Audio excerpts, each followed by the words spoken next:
Our next talk is Everything You Wanted to Know About Kickstarter, but was too afraid to ask, from Anya Combs. Anya Combs is the Director of Games Outreach at Kickstarter, where she works with games creator. Please welcome Anya Combs.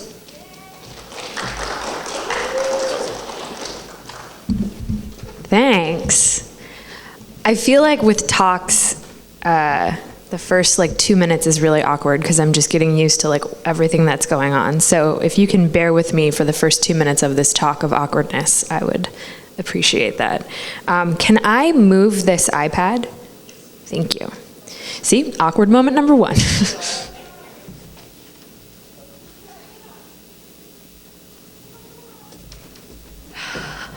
Okay. Hi, how's everybody doing? Everyone's good? Everyone's having fun? What day is it? It's Saturday, right? Okay.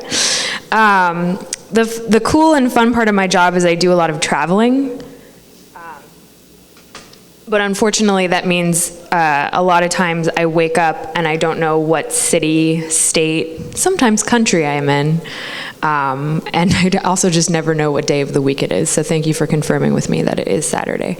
So yes, this is the everything you wanted to know about Kickstarter, but you were too afraid to ask chat that I'm excited to do with you all today. But before I do, I wanted to thank Carol. Hi. This is TJ, everyone. But I wanted to thank Carol and Jordan and all of the volunteers and everyone here at PixelPop for asking me to do this, and all of the lovely volunteers and everybody who's making this organization run. It's really great to see. So thanks for having me. I like to start this talk by asking 2 or 3 quick questions. One, who here has never heard of Kickstarter? All right, so then I guess I can just go, because you all know what you're doing, so it's great. Who here has run a Kickstarter project? Awesome, awesome. How many of you are thinking of running a project? Cool. Okay, great. Awesome. That's a lot of you. Okay, fantastic. Okay, so we're gonna really dive into some of the back ends of some of these projects. We're gonna look at tips and tricks. We're gonna just kind of go through a lot of information. So if you want to take pictures of any of these slides, that's fine. I don't mind that. But I have my contact information at the end of this slide. If you also prefer to just reach out to me, that is also fine. I don't really care either way. Consider this open and chill. So before I talk about Kickstarter, just a little bit about who I am, because I'm sure most of you do not know who I am, which is totally fine. My name is Anya Combs. The easiest way to remember that is Anya combs her hair. It sounds a little silly, but it's the easiest way to remember my name because it's a little bit weird. This is my 11th year in the games industry, which is wild because I look so young. Just kidding. I'm the former Addicting Games developer relations person. I started my weird career in games in 2008 with this very strange job opening at this weird little website called addictinggames.com. I was like, I don't know what this is, but it seems cool and interesting. And if you are not familiar with addictinggames.com, it was one of the biggest, if not the biggest, Flash gaming websites for a very long time. So if you were a Flash developer, I probably chatted with you at some point. I still love Flash games. Flash games are wonderful. I wish that we were all still playing Flash games, quite honestly. But if you are like, oh yeah, I'm also a huge Flash game person, they're wonderful and fantastic, and you want to talk to me about that, I'm also happy to talk about Flash games. For what it's worth, my favorite Flash game is actually this weird little game called Little Wheel, which is sort of a steampunk post-apocalyptic game about a little robot who has to, it's basically WALL-E in a Flash game, which is super fantastic. From there, Addicting Games was owned by Nickelodeon, so subsequently was owned by Viacom. I ended up being moved from San Francisco to New York. I was transferred. Where I worked out of the Nickelodeon head office, 1515 Broadway, right across the street from Good Morning America. I saw Lady Gaga a couple times. One time I saw Nene Leakes from The Real Housewives of Atlanta, and she is a force. I have very weird stories of working in a very giant corporation building with a lot of weird celebrities that you have run-ins with. I once got trapped in an elevator with Jared Leto. story for another day. It's the greatest moment of my life. So I was moved when we sold Addicting Games from Nickelodeon to a great company called Defy Media. I was then moved to this sort of new team called the Content Development Team. So my job really was very strange. I looked at a lot of GDD, game design documents from creators. I've done production, I've done development, I've done community management, I've done community building, I've done social media. Like I've done basically everything in games with the exception of like actually making a game. So I've never designed or coded or programmed or anything like that. But pretty much everything else I've at least touched to some degree.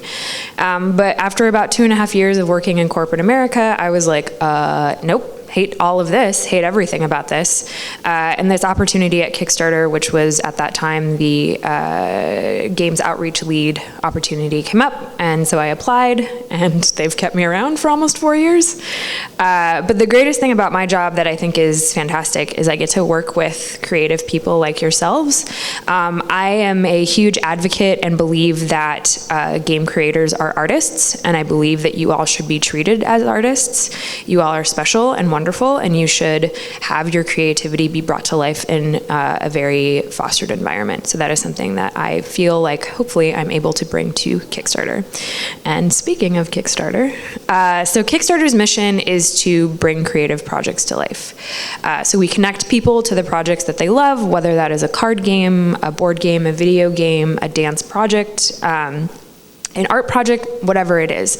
There's 15 categories on Kickstarter, so along with games, which are obviously a huge part, and we will definitely dive into those numbers, there again is dance, music, art, film. There's a whole bunch of fun, weird, cool things on Kickstarter. And so we like to think that we connect people to the projects that they love better than everyone. This is actually a card game called Unstable Unicorns. Can you all see that? It was a St. Louis-based creator. See what I did there? So Kickstarter is a benefit corporation. We fight for creative independence. We do have a charter. We are not beholden to any shareholders. Benefit corporations are for-profit companies that are obligated to consider the impact of our decisions on society and not just our shareholders. We do this by donating 5% of our annual profits to arts and music education, which is really cool. And a quick note about that, this is not a situation where it's just like 5 people in a room deciding where that 5% goes. It is a company-wide effort. There is a lot of discussion, there's a lot of nuance, there's a lot of thought that is put into that. So people from nearly every country on Earth have backed a Kickstarter project. A quick note about that, our community actually represents nearly every country and all 7 continents. That does include Antarctica. I don't know who in Antarctica is backing a project, but I want to meet them desperately.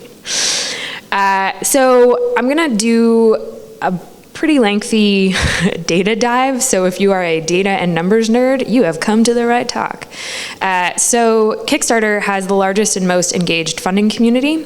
These numbers back that up. There's 16 million people that have backed a Kickstarter project and 56 million pledges that have been made to all projects. Of that 16 million people, 5.5 million people have backed more than one project.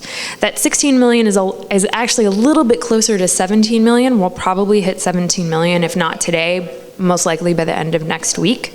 So if you've come to Kickstarter and you have backed a project, there is a likelihood that you will back a second, third, maybe fourth project. People that have backed a significant amount of projects, we call them super backers. You get a little super backer badge. It's like cool and fun. You get to be part of a little secret community. Kickstarter backers have already pledged $4.5 billion, funding over 169,000 creative projects, which is pretty exciting. And of that $4.5 billion, we are definitely going to be seeing how much of that has gone to games projects specifically, which is exciting. Because we have $1 billion that have been pledged to games. We hit that number this April, which is pretty exciting. That is not just video games or tabletop games, that's games as a whole. That's LARPs, that's card games, that's board games, that's video games, that's anything that is considered a game. $1 billion has been pledged to that category, which is really exciting. Huge number of projects, almost 19,000 projects, and 3.5 million backers. So if we think about, there's almost 17 million backers on Kickstarter as a whole. 5.5 million of them have backed more than one project, and 3.5 million people have backed specifically a games project. There's a very big, thriving community of games enthusiasts on Kickstarter. I wanted to put this success rate up there, which is 39%. That's a 39% chance of you funding a games project on Kickstarter, because the Kickstarter average is actually 37%. So if you run a games project, you have a very high chance of succeeding versus just Kickstarter as a whole, which is, I think that's kind of cool. So we do kind of look at things in the sense of video games and tabletop games, just because it's a little bit easier. So video games specifically, $245 million pledged. Of that $245 million, $209 million have actually been successfully raised, which is really exciting. Kickstarter is 10 years old, so these numbers are based on the lifespan of 10 years, which is a long time. 13,500 projects have launched in video games, and almost 3,000 of them have been successful, which equates to a 22% success rate. And there's roughly like 1.7 million people that have backed a video game project specifically. I don't want this 22% success rate to concern you. Video games are kind of a funny thing on Kickstarter. I think we probably all think like, oh, Kickstarter video games, they're not successful and they don't come out and blah, blah, blah, blah, and all of this sort of weird press that surrounds them. But I wanted to just show this slide, which is a list of a very small handful of successful video games that have been funded on Kickstarter. Some of these games are out, some of them are coming out, and some of them are huge. Banner Saga, for example, Knights and Bikes, which just came out, which is super cute. It's just such an amazing little game. Wandersong, Greg actually came back. His project ends today for his third project called Chicory. There's a lot. Hyperlight Drifter. I mean, there's just a unlimited number. If you go to kickstarter.com/play, there's an extensive list of projects that have been funded on Kickstarter, specifically video games, that are now out on Steam. So I definitely encourage you to check that out. And I wasn't able, obviously, to put every single project that was successfully funded and come out on Kickstarter on this list, but just a couple more. Amplitude, Moonlighter, Chaos Reborn, Strafe, Home Free, Jenny LeClue, Pinstripe, and That Dragon Cancer, which I think is an incredible game. Again, go to kickstarter.com/play. You can check out a very long list. And if you have a successful video game project that funded on Kickstarter that is out on Steam and you don't see it on kickstarter.com/play, please let me know and I will add it to that list. We're very happy to, again, advocate for our creators. So, we looked at the video game stuff. Wow, tabletop, that's something to look at. $759 million pledged. Of that, $729 million have been successfully raised. Very, very, very big, thriving category. Almost 21,000 projects. Of that, about 12,000, a little bit over 12,000 projects have been successful. The background of this is actually Trogdor, which is near and dear to my heart. If you'd told 18, 19-year-old Anya that she would become personal friends with Trogdor, she would have laughed in your face. That's very, very close project to my heart. And about 1.8 million backers. Just a quick note about that. So the 1.8 million backers for tabletop alone, the tabletop community has just recently surpassed the amount of backers in video games. So it used to be that there were more backers in video games, and very recently there are now more backers in tabletop games. But they're pretty much neck and neck, which I think is just a weird, interesting fact. But I think the biggest thing here to note is that there is a 58% success rate in tabletop games. It is a very big place. Tabletop for us also does not just include like miniatures and actual board games. That does include things like card games, like anything that basically can be played on a table is considered a tabletop game.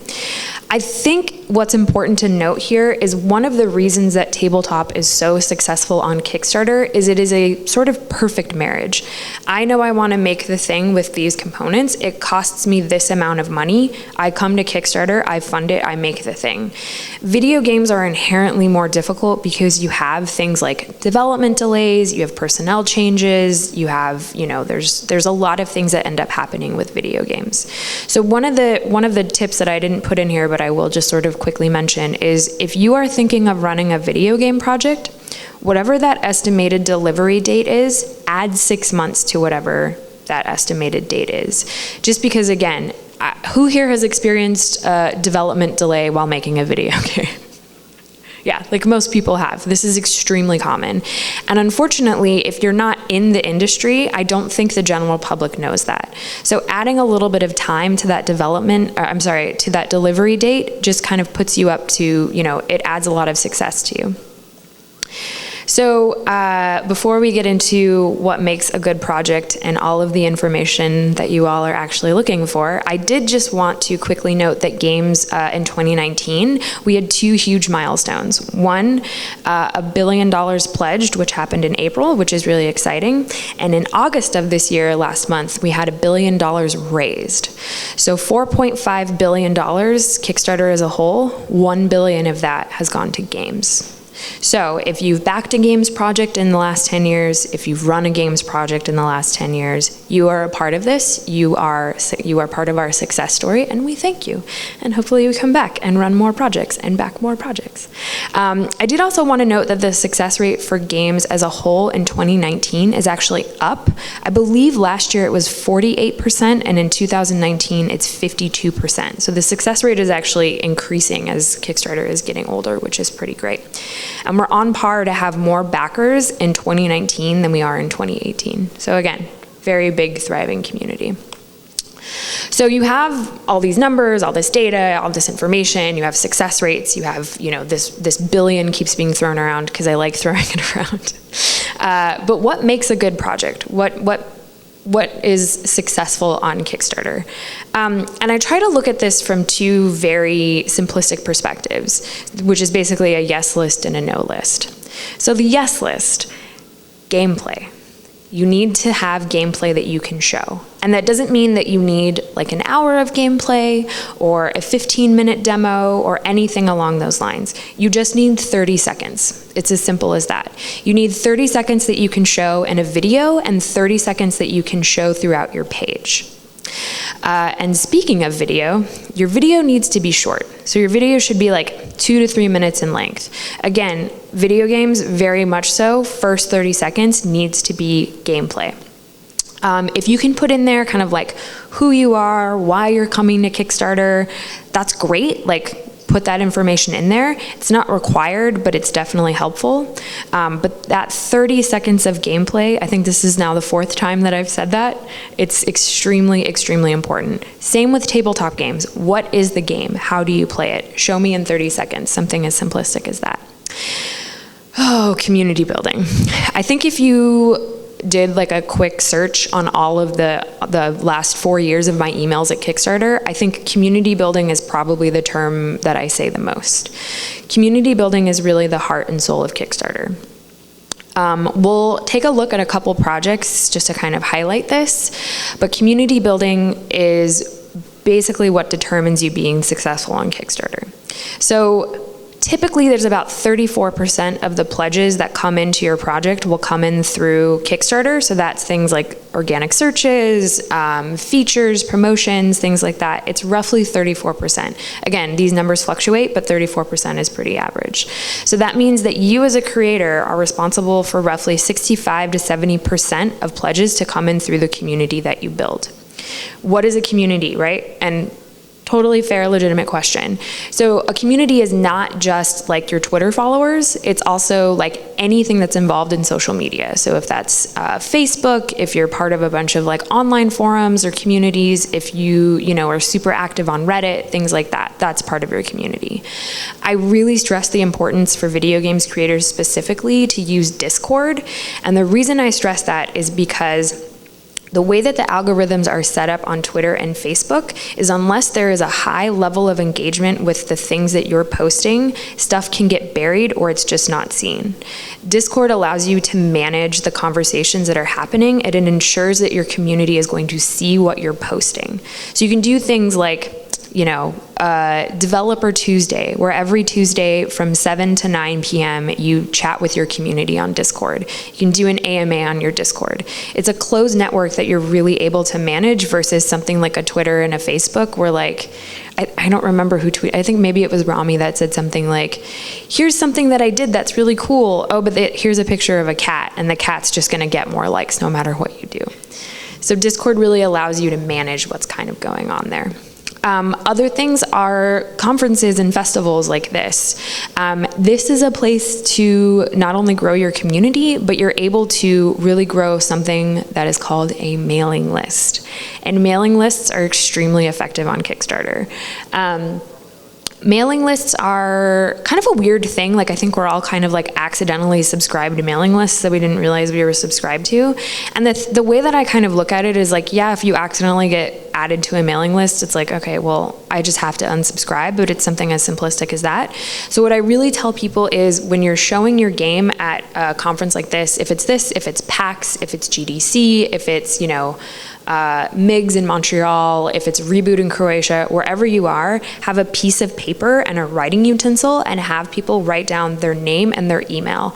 I don't know why, and I would love to do like a deep dive on this. I don't know why people are more likely to physically write their information down versus putting something on like a laptop or like an iPad, but people are more likely to give you their information if they just write it down. So have just a piece of paper and like a writing utensil and have people write their information down, add them to your mailing list. The advantage of that too is you can kind of see where your community is coming from. So if you're like, wow, I got so many people signing up for my game at PAX versus, I don't know, GDC, something like that, you can kind of target people a little bit more. It's a little weird, but whatever. Your main project image. So that main project image that shows before your video, that is extremely important. You are all wonderful, beautiful people. I don't want to see your face as the first thing that I see about your game. It's not interesting. I want to see the game. Show me like what are you essentially like offering me? The main project image should also be something that is like very close to what the game is going to look like. And we'll get into what you should and shouldn't have on your main project image when we're going to talk about how to get featured on Kickstarter, which is the #1 question I get asked. Be honest. So this can be kind of a weird one, right? So like, I don't think any of us like to have, we don't want to like give people bad news, right? Like that sucks. And that's okay that it sucks. But the thing is, you need to be honest with your community. I had to renew a license for, you know, some software that I was using, and it took a little bit longer than I anticipated. That honesty versus just not saying anything for 3 weeks is always going to result in something a little bit more positive. Be very upfront with your backers. Tell them what's going on. People are very forgiving, surprisingly, because people are monsters. But it's kind of amazing how just something as simple as like, this is what happened, this is what I'm anticipating the end result will be. Being honest is extremely important. And lastly, 30 to 35 days. That is the sweet spot for running a project. And I'm actually going to show you a couple examples where that information is wrong, and I'll explain to you why it's wrong. But 30 to 35 days is roughly like the best sort of time period to run a project. Anything over 35 days tends to be a little bit too much. Anything less than 30 tends to be just a little bit too little. Anything less than 30 is just simply not enough time unless there's a very specific reason you're running a short project. Anything over 35 days, people get bored. They forget about your project. So you kind of want to maintain that space of being in people's memories. And quickly, a couple of other things that I didn't put on this list, but I'll tell you anyway. So updating your Kickstarter project. This is where it's really interesting. Every category, again, 15 categories on Kickstarter, every category is different. I was speaking with our director of music, and she was telling me that for music, you only need to update once a week. And I was like, that is so little, because in games, you have to update every other day. It doesn't have to be like, a long dissertation or a whole bunch of information. It could be something as simple as like, I came to PixelPop. Here's a picture of me showcasing my game at PixelPop. I do kind of tell people like, try to have the first 3 to 4 project updates ready to go, because that way you can kind of like fine tune them and edit them as your project is live. But having that information available to you is so useful. Responding to all of your comments when they appear on your Kickstarter. You have to just respond to comments. Again, this is part of being honest.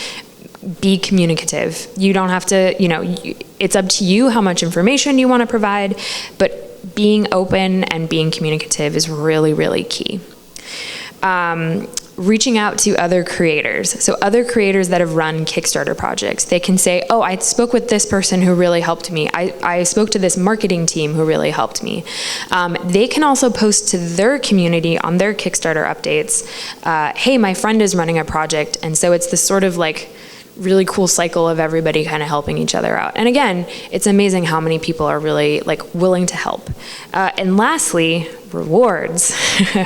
So you want to have at least 5 to 7 reward tiers, and like a good weird sort of set of different types of rewards. And a couple notes about that. One, have a high ticket reward option. So $10,000 is the limit on Kickstarter of what you can offer as a reward tier. So for you, if it's like, okay, well, 5,000 is what I'm comfortable doing, that's totally fine as your like big ticket item. But that could be something like a Skype call with a creator. We're gonna fly you out and come here to St. Louis, and you can hang out with us for the day. We can do a launch party together, something like that. But having that high ticket reward is weirdly, people do kind of end up backing those very high reward tiers. People are weirdly generous. And I would say for digital games, specifically video games, try to keep your reward tiers digital. Try to avoid any physical rewards. Like, we all like buttons and stickers and t-shirts and stuff like that, but that stuff can cost a lot of money for shipping, especially if you're shipping internationally. So try to avoid doing that unless you have a deal with like a manufacturer or like a shipping company, or like you're like, my mom actually works for like UPS or something. It's like, okay, well, you can probably get away with that.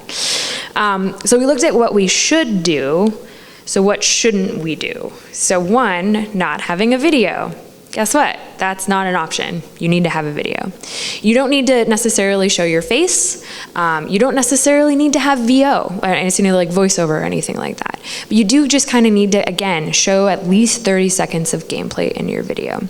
Never posting an update. This is one that I see a lot, and I've heard a lot of reasons as to why people don't want to post an update. I've heard even things as like, oh, well, nobody wants to hear from me. Like, they actually do.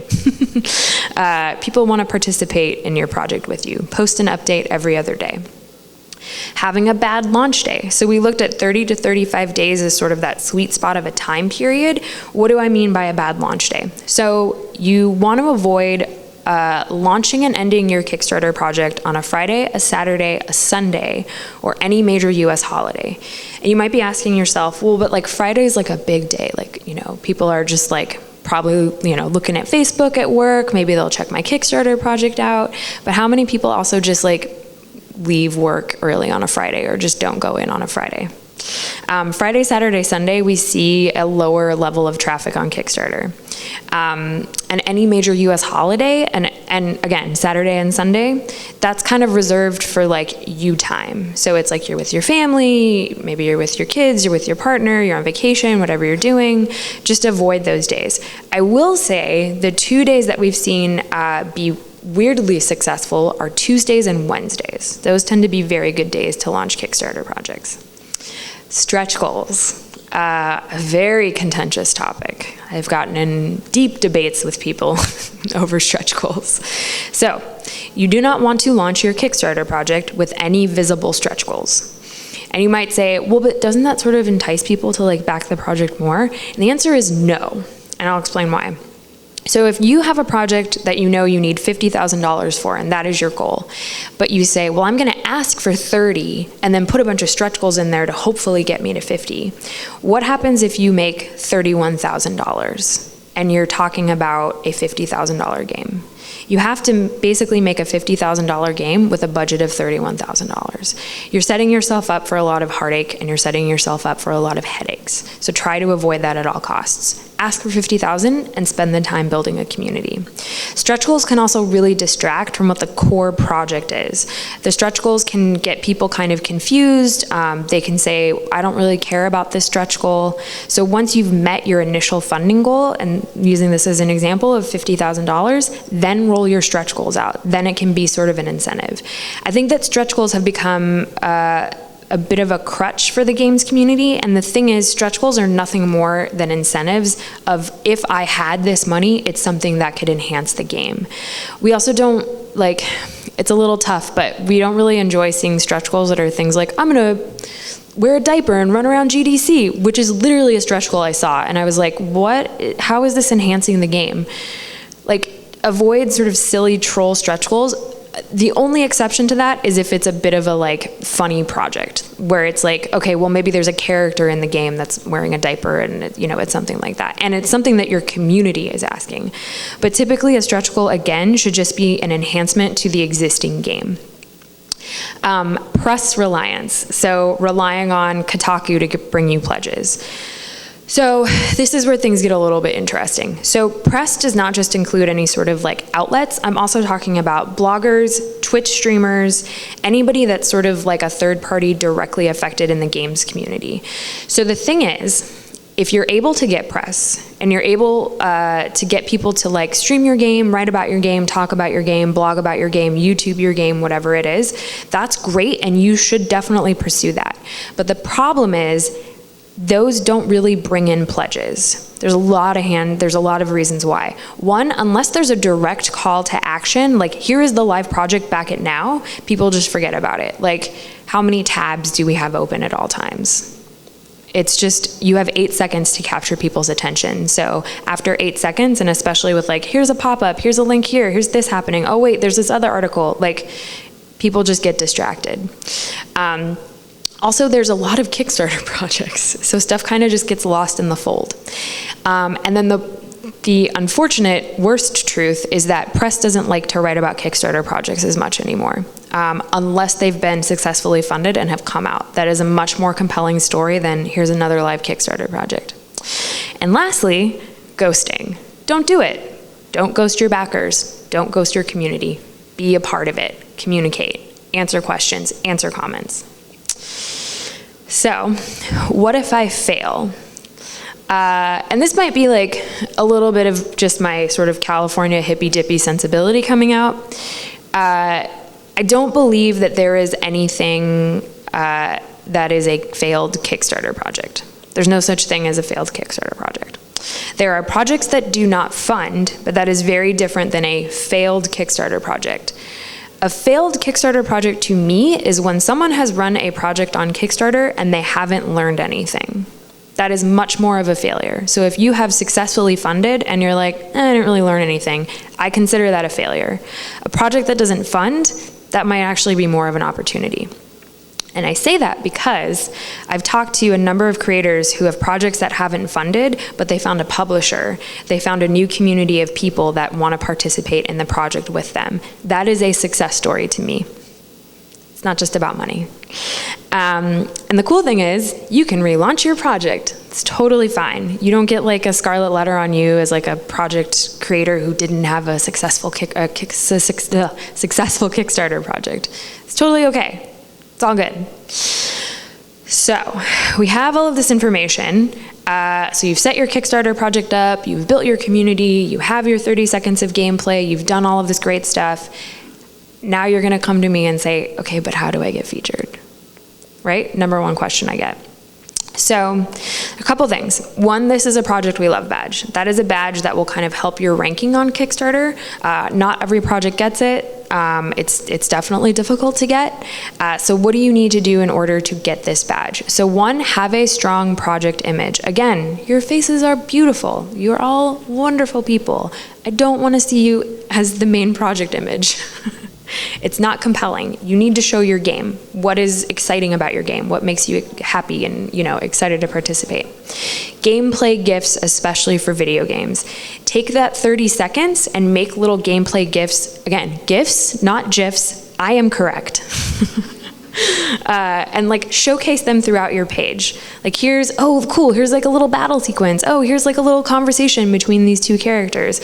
What's exciting about your game within those 30 seconds that you can put gameplay GIFs on? And then also, and this is the biggest one, talk to us early and often. There is a curatorial editorial team at Kickstarter who manages basically all of the features and promotions. And they look to us as the games team to say, we're excited about this project, we're excited about this team. I love when I talk to creators and they're excited about their project. I want to bring that excitement back to the team at Kickstarter and get them as excited about the project as I am. It's sort of just this thread of excitement.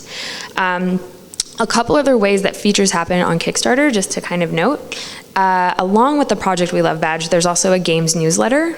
It goes out to about 125,000 people, and it goes out every other week. We're happy to work with you on getting your project in that games newsletter. We will definitely make it happen. There's also the games homepage, which is kickstarter.com/games, which is a little bit separate from the actual games homepage. But again, part of that is talking to us early and often so we can work that out and make that happen. And then there's the larger Kickstarter stuff. Social media, Twitter, Facebook, Instagram, we have all of that cool stuff. But there's also very specific newsletters. There's something called a Project We Love newsletter, and there's a happening newsletter. I think one of those goes out to 2.5 million people.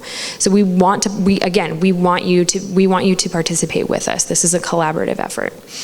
Now, with your project image, here's something you do not want to have on your project image, and that is these badges. We hate these.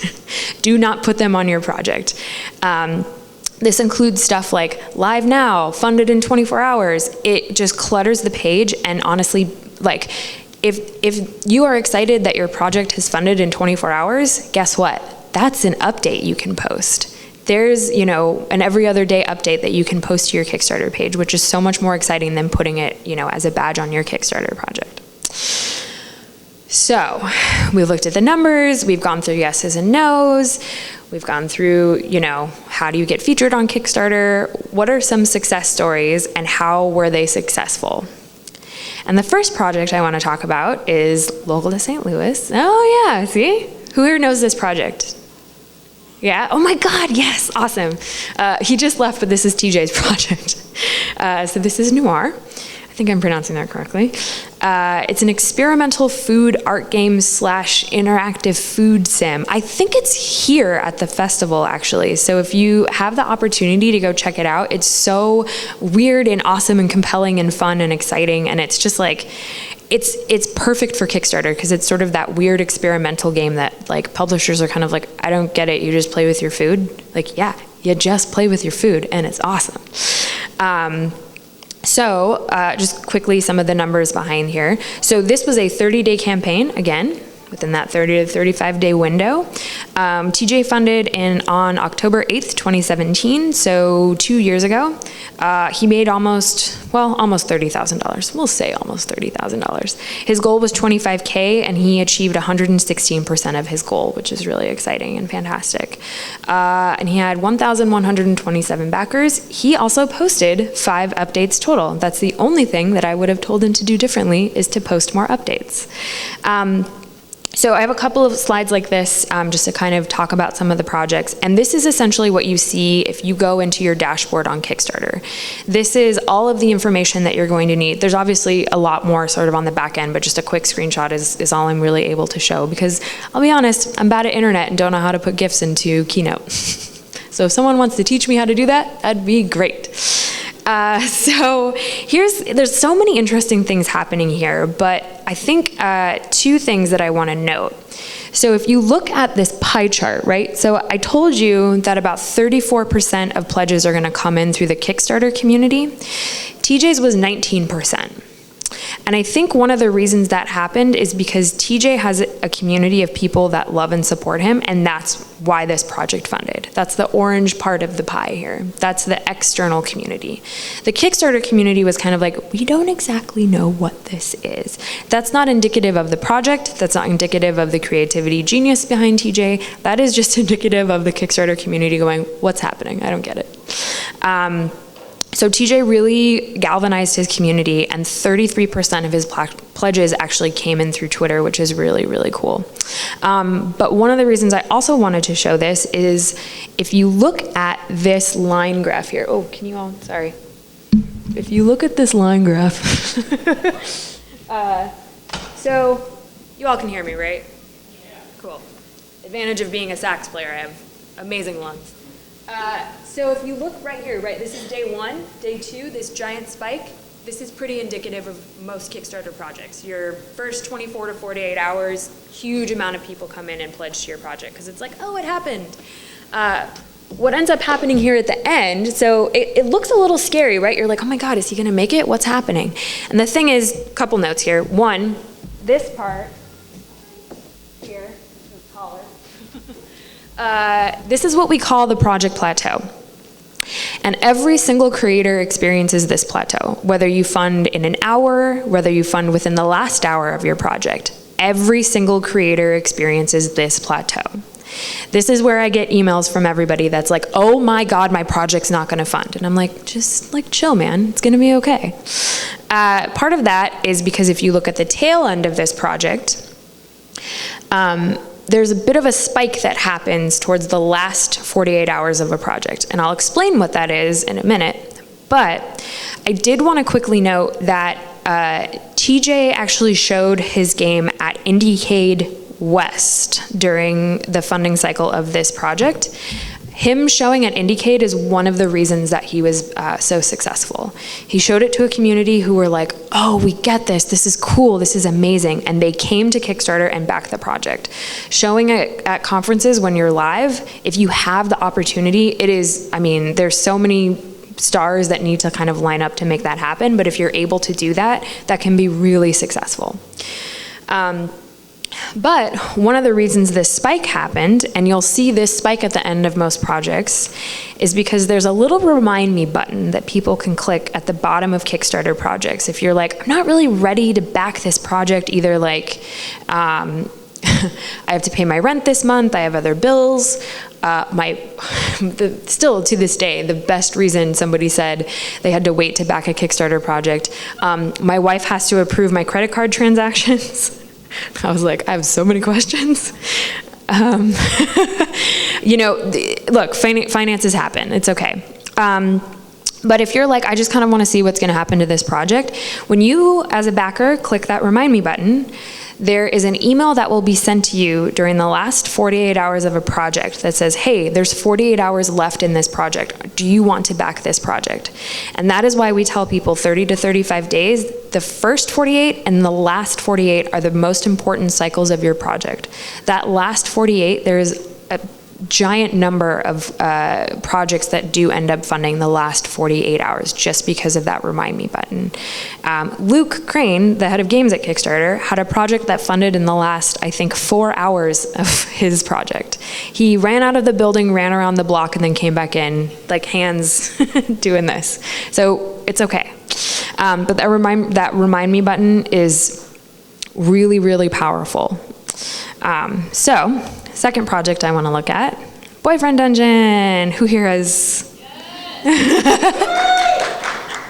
I love it. Victoria is going to be very excited to know that people wowed for her project. Well, I guess Kit Fox, but anyway. So this is a dungeon crawling dating sim. If you're not familiar with it, you actually date your weapon, which is really cool, and you are powered by boba tea. It's perfect and wonderful and pure and amazing and should be protected at all costs as far as I'm concerned. So this is a team from Montreal, Canada. So there's a couple reasons I wanted to showcase this. One, it's awesome and I love it, and I think everyone should know about this game if you don't. But also, this is a creator who came back to Kickstarter for their second project. This is from Kitfox Games. Their first project funded in, I believe, 2014. It was a game called Moon Hunters. And if we look at this, right, so just quickly the stats behind it, 31-day campaign, funded last year, September 15th. Oh, wow, that's tomorrow. That's a 1-year anniversary. That's so cool. And almost 7,000 backers. And they actually achieved 415% of their goal. So their goal was $50 US, $50K US dollars, not $50, oh my God. And so they, almost $208,000, lots of monies. And one of the things that they did so many things right. So one, they spent 2 years community building this project. And part of what they did is they went to every single conference that they possibly could.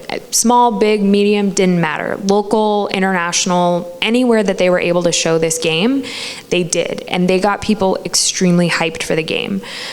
They really grew their mailing list. Victoria Tran, who is the community manager at Kitfox Games, has written a couple Medium posts about what she did as their community manager. If that's something that you are interested in, please let me know, and I am happy to send you those articles. Victoria is also a great person to follow on Twitter because she constantly posts about community management and tips and tricks that she has done to be successful. 5 minutes? I thought I had 40 minutes or 50 minutes. Oh yeah, cool. All right, we're gonna power through this. So, Moon Hunters. Moon Hunters is a project that was their first project that they came to Kickstarter with. What you can do on Kickstarter is you are able to post an update to your community, and you can say, hey, I have a new project that I'm going to come to Kickstarter with, and I'm excited to have you fund it, right? So they essentially posted to the Moon Hunters project a live link that you can see that that takes you as a backer to Boyfriend Dungeon. You want to post live links. Live links, what I mean by that is a project that is live. Don't post about if you want to post an update that's like, hey, I'm coming to Kickstarter again, I'm thinking about it, great, awesome, but make sure that you post a live link as a direct call to action. And it made them really successful, right? So they funded within a day, and this is really indicative of, again, 30%, roughly, again, 30 to 34% internal pledges, 65 to 70% of external pledges on Kickstarter. They did an incredible job. Third project, Starcrossed. This is live here. You should check it out. It's really cool. One of the reasons I wanted to showcase this game is because coming to Kickstarter to fund the last 50 to 10% of your project is great, and you should do that. They actually were going to come out with this game no matter what, and they used Kickstarter to not only fund the last 10% of their game, but they also used Kickstarter essentially as a bit of a marketing tool, which we are totally okay with. We are very happy for people to come to Kickstarter and say, we know this game is going to get done, but an additional 10% to help us and grow our community, great. You should absolutely do that. That is totally fine. And one of the things that I want to note here is this purple. Does it look purple up there? Yeah, it looks purplish. That purple part is actually something called a referral tag. The referral tag is something where you can put into, you can basically create links of I have a Facebook ad, I have a Twitter ad, I have a Twitter campaign, and you can see how many pledges actually come in through those sources. So if you have a large Twitter community and for whatever reason your Twitter community is not backing your project, but you have a Facebook ad, and the Facebook ad is doing extremely well, you can target that Facebook ad, and all that information is available to you in the back end of your project, which is really, really cool. But go play Starcrossed, it's super great. Francesca is a lovely person who deserves all the good things in the world. And so I did want to focus, I know this is very video game centric space, but I wanted to focus on a tabletop project. This is a game called Root. Who here is familiar with Root? Okay, cool, awesome, yay, a lot of people, that's fantastic. So this is an asymmetric game of adventure and war by ruling a fantastic forest kingdom of woodland creatures. A lot of interesting things happen here. Specifically, so this was actually the fourth project from this team. This is the team who made a game called Vast. They actually achieved 2,632% of their funding goal. Their funding goal was $24K. And there's so many things happening here. They ended around Thanksgiving of 2017, which typically we tell people not to. One of the reasons they were able to do that is because of the community that they built. They also put this information in an update, very similar to what Boyfriend Dungeon did, to a live link. Very, very important. They said to their community, hey, this is live, come hang out with us. And it was very successful. Again, these spikes, this one at the end, part of this is because Root kind of just became this weird cult following. I don't exactly know what happened, but people lost their minds over this game in the best way possible. And the interesting thing here that I wanted to kind of quickly mention is they actually came back to Kickstarter. They came back earlier this year, and this is for specifically an expansion. The expansion made $1 million, which is wild. And there's so many things happening here, and I'm pressed for time, so I'm going to do the best that I can. There's a lot of reasons why this $1 million happened. One, it's a good game. It's an expansion. It's awesome. It's cute. It's great. All that good stuff. Their backers also increased from almost 9,000 to over 20,000 backers. It's just bananas. They also ran a 19-day campaign for this expansion, right? Kind of weird and interesting. So they achieved 6,905% of their goal, but they also ended up getting a bunch of rewards at like GDC, South by. I don't think they got anything at PAX East. But one of the things that they did here, I mean, like, this is wild. $1 million coming in from their community, almost $1 million coming in from their community. Pretty exciting. But one of the things that they did is it was impossible for people to actually buy Root the game. Marshall, their community manager, was telling me that PAX South, that the game was actually being stolen at PAX South. They had 12 copies available, and so when you like want to go to PAX and you're like, oh, I want to play this game, and you give your credit card down and you can play it in free play, people were just straight up stealing the game for $100. It was wild. So they offered the game as part of the expansion. That's one of the reasons they were so successful. Again, this is indicative of being just a good game. So quickly, because my time is pressed, if I can just give you a couple things to think about if you're interested in running a Kickstarter. 1, build a community. 2, show your gameplay. 3, keep your videos short. 4, you don't need to fund on day 1. Big thing to keep in mind. And 5, talk to us. Well, how do you talk to us? Here's my email. If you don't want to email me directly, you can email games@Kickstarter, or you can find me on Twitter. Thank you all for coming. Hopefully you learned something. I'll be around if you all want to just chat with me and hang out. Totally fine.